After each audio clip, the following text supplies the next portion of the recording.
Om Jnanatimirandhasya Jnananjana Shalakaya Chakshurunmilitam Yena Tasmai Shri Gurave Namaha.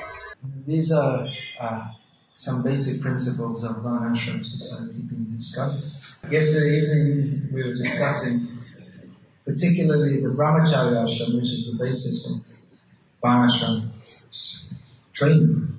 It's very difficult to follow any of the Varnas or ashrams properly in modern society because everything is upside down, topsy-turvy. Just like, for instance, it's mentioned here, protection of Brahmanas. Where are the Brahmanas to protect?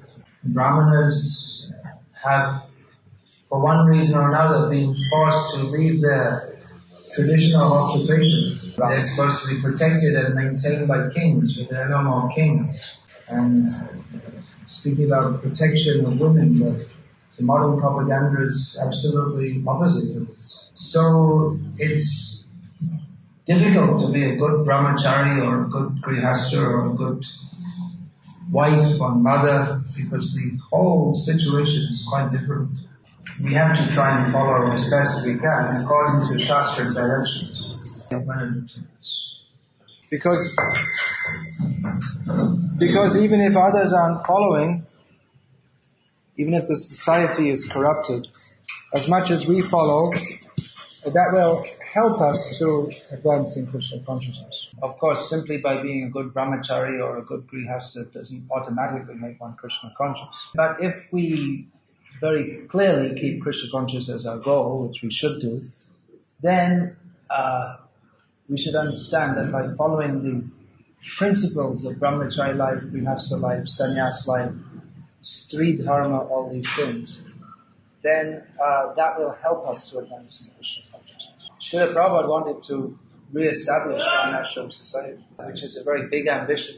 People think that that's becoming backward, going to the standard of pre-industrial society. And many of the things Prabhupada advocated, which were part of traditional Indian culture, people are very much against in the modern age. For instance, Prabhupada was against democracy. He said this is demon crazy because the rule of the majority means most people are not enlightened. So it means the biggest gunda becomes the leader. And Prabhupada was advocating the Vedic system that there should be a king. Prabhupada has society. The people are very much against that because they're afraid that then the king will, someone if they have power, so much power, then absolute power corrupts absolutely, so they say. But that's not necessarily true. The corruption, if one gets power, he may become corrupt if the seed of corruption is within the heart. But if one is trained in the beginning to be a leader as a representative of God, then that will make a very good king. When I think back to my school days, I didn't learn much of any value. But one teacher, he said something which I remember, which was actually true and which is later corroborated by Prabhupada. We were studying civics, that's something like political science. And he said that in his opinion, the best system of government is benevolent dictatorship. But then he said, but it's not possible because you won't find anyone good enough to be a benevolent dictator. So actually Varnashram society depends on good leadership. And Varnashram society has two tired leadership. The practical secular leadership is given by Kshatriyas, and spiritual leadership is given by Brahmanas. The two are not mutually exclusive, but they interact with and cooperate with each other. So it's not that the king is completely free to do whatever he likes. He has to act under the guidance of Brahmanas. So this purport, you could write dozens of books just based on this purport. It's a very, very big topic, Prabhupada summarizing. And another unpopular thing Prabhupada is advocating is that the women and men should have different roles. And the principal role of a woman in society is that of mother and a wife, first of all. In modern age, you become a mother first and then a wife afterwards. At least in the West.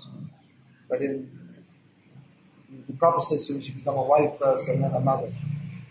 But in the modern age, they say, no, we should all be the same. So now they have American women fighting in Iraq in the army, because the idea they should do everything the same as men. So you'd like to join the army, like to send your daughters to the army, they can go and fight. Very strange ideas. Some Indian woman was blasted into space 2 years ago, Chogai or something. So you may think, well, this is wonderful. Now women have got more opportunity to do things they couldn't do previously. But Indian school books, they are based on the for Indian nation. yeah, but they had to do it with American help. Or they didn't do it independently. She's an American citizen. Huh? Anyway, this idea overlooks one of the major point of difference between men and women. That they may say men and women should be equal in all respects, but it's not possible because men are never going to give birth to children. So by the arrangement of nature, it is the woman's nature to take intimate care of the children. She has to feed them by her body. And not only physical care, but the children need to be with their mothers for emotional and psychological balance. So if the mother's blasted off into space or whatever, then who's going to look after the children? So Prabhupada advocated an agrarian-based society. Agrarian means like agriculture, in which we live very simply. No need for factories, no need for motor cars, no need for space rockets, no need for toothbrushes. Neem tree is there. No need for cornflakes and gems, this sweets, I heard the name yesterday. Cornflakes, that you take very healthy food directly from the land and cook it and offer it to Krishna and live simply. So these are some of the ideas Prabhupada had which are actually revolutionary and many people are against. People think, well, this is very backward, primitive, but this kind of civilization is better for fostering spiritual development. And we see that in general, the more people become industrialized, the less inclination they have towards spiritual life. And we find that in ancient Indian culture, people, they may not have had computers and TVs, but look at the literature they produce. These books, Bhagavad-gita, Srimad Bhagavatam, such a high level of philosophical and theological understanding. So all these prescriptions for living, having kings and then women and men having clearly defined different roles, living simply, these are all favorable for making a situation in society in which we can cultivate Krishna consciousness. And all directions are given in Shastra, how we can live more or less peacefully in this world and execute Krishna consciousness. There's an intrinsic difference in mentality between that of the God-centered agrarian traditional society and that of the modern so-called progressive industrial society. In traditional society in which God consciousness is promoted, people are very much aware that there is God and that we are subject to His laws. If something happens to someone, they understand, oh, this is some karmic reaction. And they're not very anxious to improve their material situation. Little food, little clothing, be satisfied, and hear and chant about Krishna. People consider, I'm in this situation, this is due to my, whatever it is, it's due to my previous karma. Now let me cultivate Krishna consciousness. But in modern industrial society, we think that whatever we do, it's all by our own effort. And if someone is not earning lots of money, there's very strong condemnation. This person is a failure.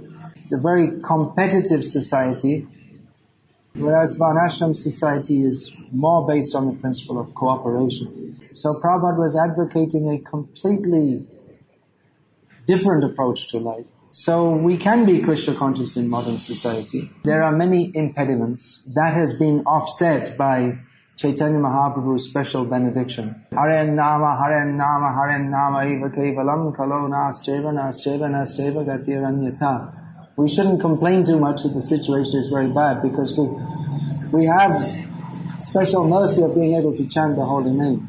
Kaling sabhajyanti aya gunagya sarabhagina yatra sankirtanenaiva sarva labhyo sarva swato bilabhyate. That people who are actually discerning, those who are actually viveki, those who can discern what is proper and what isn't, they praise Kali Yuga is very good, because simply by performing Sankirtan in this Kali Yuga, one can achieve everything desirable. But nevertheless, if we can establish this Varnashram society, that will make a much better situation. In the meantime, we should follow these principles as best we can. These are very helpful principles in our lives, those that are given. Now, I'm just going to change the subject, because last night Shamchandra Prabhu asked a question, and I said I would answer it this morning in the class. He was asking one of those perennial questions. Perennial means something which comes again and again. That, how did we fall from Vaikuntha? If Vaikuntha is a perfect situation, then how could we fall from that? Now, Prabhupada, when he was asked about this, then generally he would give the answer given by Sripad Ramanujacharya, that if we are drowning in the ocean, we should first be concerned with how to get out, not how we got there. It won't help us so much to find out how we got there. We have to get out. That's the real thing. But Prabhupada explained that we have, as living beings, we have free will with it limited scope. We don't have the freedom like Krishna. The freedom to choose whether to serve Krishna or not to serve Krishna. If we didn't have the freedom to choose, then we would just be robots. The basis of the basis of service is a loving desire to please the other. So if we do by force, then that's not love. So those who choose to serve Krishna, they live very happily in the Vaikuntha world. And those who choose not to serve Krishna, they live unhappily in the material world. I may say that, well, if we're in Vaikuntha where everything's perfect, then why should we want to forget Krishna and come here?